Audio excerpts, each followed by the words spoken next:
So guys, I'm going to share with you today the 2 swing thoughts that made me turn pro. Now I'm copycatting here. There's a lot of YouTube videos out there at the moment that are the things that made me turn pro, the things that made me become a tour player. Now I'm not a tour player, never have been a tour player. I played regional golf at professional level, but let's be honest, I don't make a living playing golf. I make a living coaching, doing what I'm doing now. But these are the things that made me become a more consistent version of me to make me play better golf. So the kind of story goes, I took some tuition, and one of the things we changed in my golf swing was how I stood the golf ball. My posture was very, let's call it out of balance, out of position, and I was not really aware of it. I was a young kid at the time, wasn't coaching, didn't start coaching. I said this before I even started my journey as a coach or even as a player. I was kind of like a 5-digit handicap.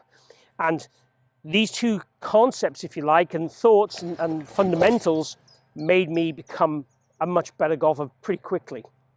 So the first thing was standing better to the golf ball. And what really helped me was my pelvis position.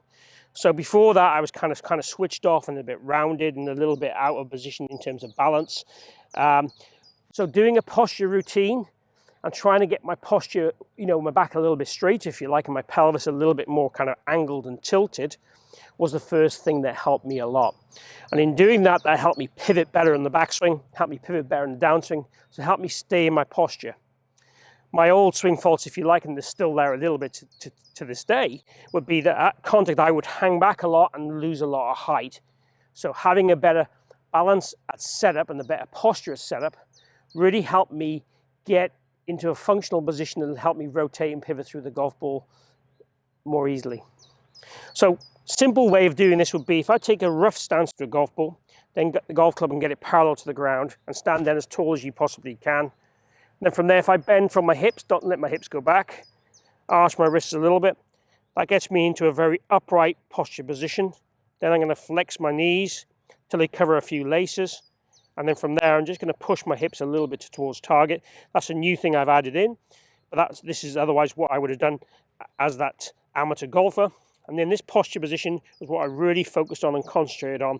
And then from there, I'd make my standard, normal golf swing. And that was really, for me, a game changer. Not because it's a huge technical thing to do, but what it gave me was a platform, a consistent standardization to standing the right way. And that allowed me to pivot better, because my pivot wasn't the strongest part of my game. And it still could be stronger to this day. But what it gave me is the opportunity to be able to turn and move and keep my what we call swing center, or my balance or my posture, in the same sort of tilt to a rough sense, to make sure I could get ball and turf and get consistent and get basically more centered contact. Otherwise I was getting heel and toe because I'd be moving more. And particularly when I was hanging back, I'd hit some fat shots, some thin shots, and I'd also hit some off the planet hook shots. So it helped to start to change that in a more natural sense to allow me to move better. Let's go through the second point. So the second point was a real big one for me when I was hitting shots. It was really about my trail shoulder. And the thought I had basically was to try and get my trail shoulder more forward and get it through the golf ball. Now, in particular now, I like the trail shoulder not to travel massively too far forward, but the important thing is at contact, this trail shoulder needs to be past this trail foot. Now, when I was an amateur golfer, my trail shoulder would have been probably on my trail foot. And that gave me those contacts we talked about. And obviously the posture allowed me to move my trail shoulder better. Let's not get that story wrong. But what I had as my thought on the golf course would be stand good, drive my trail shoulder to target to feel that I was being more committed to get through the golf ball. And try and take away some of that steering. Certainly as an amateur golfer, certain holes, certain shots, I would feel like I'm trying to guide that ball. Whereas this gave me a sense of, okay, stand good, backswing happens, then really try and be committed to get this shoulder, my chest through the golf ball.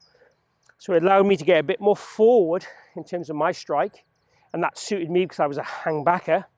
If you're someone that gets the chest forward early, obviously we wouldn't want to think this, we'd want to think the pelvis more forward. But certainly from a technical point of view, I'd want to feel my pelvis and chest are more forward to give me that good contact. But what this really helped me was that swing thought of getting through the ball every time. And that's what was key, rather than going at the golf ball. So if I could stand there in a good postural sense, as best I could, hips slightly forward, then try and feel from there okay. And if I wanted two thoughts, it'd be kind of turn and then shoulder through. So kind of turn, shoulder through. And that'd be excellent way for me to think on the golf course. It takes all the other noise out of it. You might say there's quite a lot of noise there because it's two swing thoughts. Yeah, I'm turning and I'm kind of turning. I don't like it, me personally, when you have zero in your head. If you have zero in your head, it's quite easy to get distracted. You start thinking of things outside the golf, or you start thinking about the outcome too much. Now, whatever you want to think. But for me, I like you to have at least one thought.